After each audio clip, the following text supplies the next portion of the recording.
The Forgotten Ones. Amanda Caldwell drove through the winding forested roads of rural Maine, the autumn leaves a fiery tapestry of reds and oranges. Beside her in the passenger seat, her 6-year-old daughter Lily slept soundly, clutching her worn-out teddy bear. Amanda glanced at her daughter and then back at the road, a mix of excitement and apprehension filling her heart. They were starting over, leaving behind the painful memories of Boston and moving to the small town of Harrow's End, where Amanda had inherited an old, sprawling mansion from a distant relative she barely remembered. The mansion loomed before them, its Gothic architecture casting eerie shadows in the fading light. It was a place frozen in time, with ivy climbing up its stone walls and gargoyles perched on the corners of the roof, their expressions twisted and menacing. As Amanda unlocked the heavy front door and stepped inside, the musty scent of aged wood and forgotten dreams greeted her. The interior was a labyrinth of dark hallways and grand rooms, each filled with antique furniture and covered in layers of dust. Despite its eerie atmosphere, Amanda felt a strange connection to the house, as if it had been waiting for her return. While exploring the house the next day, Amanda and Lily discovered an old portrait hanging in the drawing room. It depicted a young woman with strikingly familiar features. Her eyes, though painted, seemed to follow Amanda wherever she moved. A brass plaque at the bottom of the frame read, "Eleanor Caldwell, 1895. Amanda felt a chill run down her spine. Eleanor Caldwell was her great-great-grandmother, and the resemblance between them was uncanny. As they settled into their new home, Amanda began to meet some of the locals. There was Mrs. Havisham, the elderly woman who lived down the road and seemed to know everything about everyone. Then there was Michael, the friendly but enigmatic handyman who offered to help Amanda with repairs. And finally, Father O'Connor, the town's priest, who warned Amanda about the house's dark history. According to Father O'Connor, the Caldwell mansion had been the site of several mysterious disappearances over the years. Most notably, Eleanor Caldwell had vanished without a trace shortly after the portrait was painted. Rumors of ghosts and curses had plagued the house ever since. Soon after moving in, Amanda began to have vivid, disturbing dreams.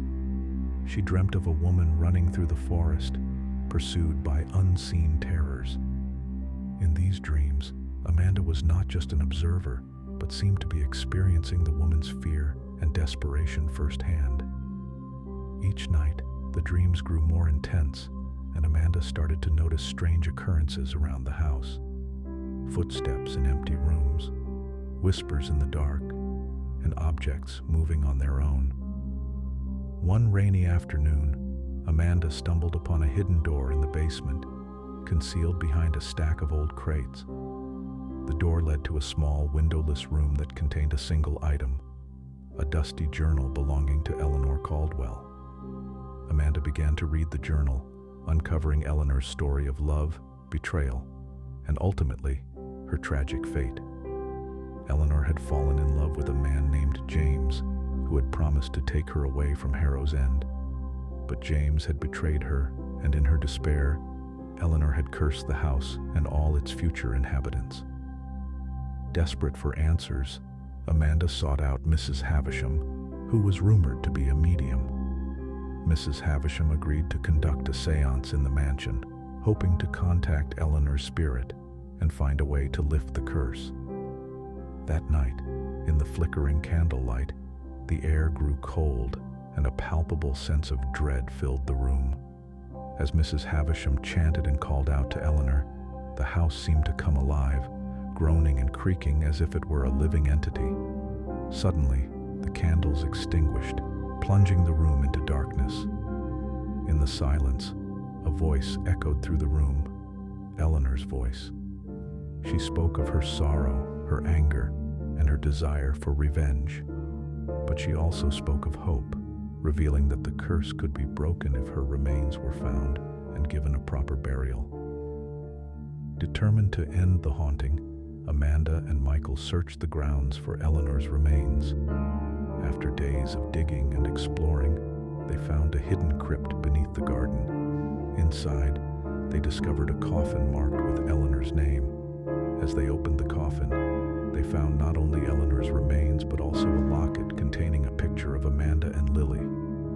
Confused and terrified, Amanda realized that the portrait of Eleanor was not just a painting, it was a portal. Amanda confronted Mrs. Havisham, demanding to know the truth.